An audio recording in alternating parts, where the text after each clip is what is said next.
Hi everyone, today I want to talk to you guys about dry eyes and the in-office and at-home treatments that we offer for dry eyes.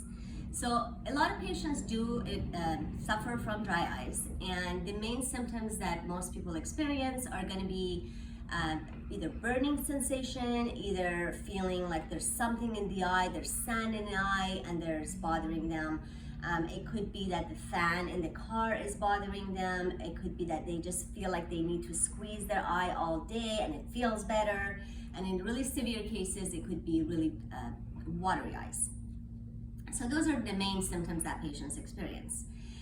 The main reason why most people have dry eyes is actually about, I would say 90 to 95% is meibomian gland dysfunction or blockage. So meibomian glands are glands that are in the lower and upper lid, and they do run vertically up and vertically down. And oil basically comes out of these glands every time that you normally blink. Over time, these glands can get clogged, can get blocked, and so the oil isn't coming out of the glands, and that causes the tears to evaporate quickly, and your eye is not getting lubricated. So that's when patients start experiencing dry eyes. And like I said, that's about majority of the time that is the main reason. It's not because they're not producing any water for the eye, it's because there's no oil in the eye and the tears are evaporating.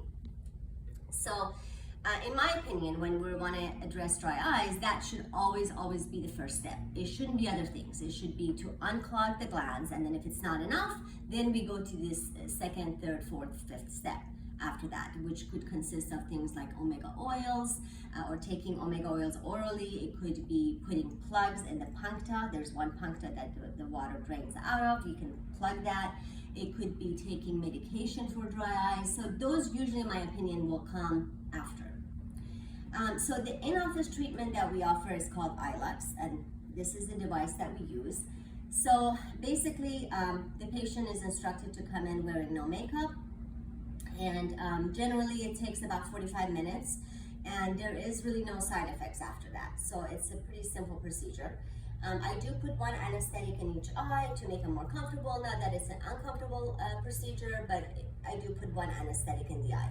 I do put a brand new head on here for each patient, and I just left this on just so I can demonstrate. But I put a brand new head, I turn it on, wait about a minute or two to warm up, and then I will come close and put the patient lid right there, and then basically I squeeze. So I hold about maybe 10 to 20 seconds, and then I press. So what it's doing is the warmth of this device is liquefying the oil that's in the glands, making it more fluid, and then I'm pressing that out. So I'm trying to unclog, blockage, or open up the blockage of the glands. And so I usually do 1, 2, 3 segments here, one up here, 3 more here, one up there, and then I usually repeat the lower lid one more time. So this is the in-office treatment that we do. Now, the home treatment, which is something I do recommend to patients doing before they get this done. So it kind of gets things going, it gets the flow of the meibomian glands a little bit more open, and then we do the iLux, and it does make this more successful. And also the home treatment is something they should continue to do after they get the iLux done. So this is kind of like your deep cleaning at the dentist office, and this is like your brushing and flossing. So you do want to continue to do it. So what you do for this is you usually want to use a mask, and we have one here called the Derm. And you want to use a mask that is not just warm, but warm and moist at the same time. So you want some moisture to it. So the one that we have here does have little clots, and basically what you do is you take one clot out, you put it underwater, you squeeze it, and then you will go ahead and put that right on top of the mask, just like this, and this will go ahead and go in the microwave. And you want to put on something clean, maybe cover it up 30 seconds. Take it out, make sure that it's not hot to burn you, but it does need to be warm. Then you go ahead and put this on, just like this, and then you lay down for about 10 minutes. So what this is doing is, again, melting the oil that's in the glands and make it more liquid after about 10 minutes of putting it on the eye. And that's why you don't want to use something like a tea bag, because a tea bag only stays warm for 2 minutes and then it's done. You want to use an eye mask that is for the eye. And so what happens is, after you do this, you want to look up and you maybe want to do a quick massage from one side to the other and then back. So you're not massaging here, you're not massaging in the eye, but you're going right at the lid margin and massage down to the other side and back. You're trying to squeeze whatever you just liquefied, you're trying to get that out. So this is the process of the mask. Then the next step after that is to just clean off what you just got out. And there's a couple of different ways you can do it. You can either get a scrub I'll show you. It looks just like this. And it's a cloth that opens up. It has 4 corners, so I usually tell people use each corner for one part of the lid. So you open it up, you wrap it around your finger, and then you actually just want to go right to the lid margin and clean off. Back and forth a few times. Go to the other corner, do your top lid right at the margin again.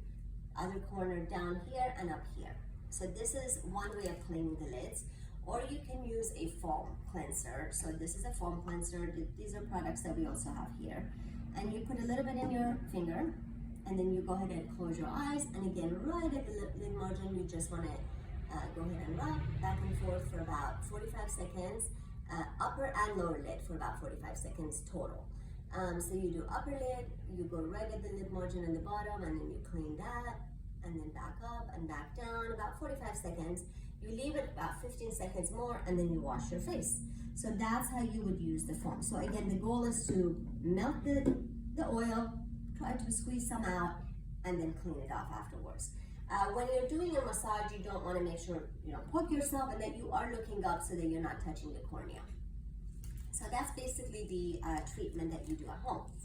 And this, what it's going to do is over time, it's going to open those glands up. And just to show you this right here, basically shows you a scan of the glands. And this is a machine that we also offer here. But this patient here has all the glands there. This patient, you can see the glands are starting to get a little bit tortuous because they're getting congested and they're getting clogged up. And then this patient down here, they have some of their glands and then some are actually missing, because what happens is when the glands stay clogged for a while, they actually die. So this also is another way of diagnosing dry eyes and seeing how severe it is. So basically, in a nutshell, that is the cause generally and the treatment of dry eyes. Thank you so much.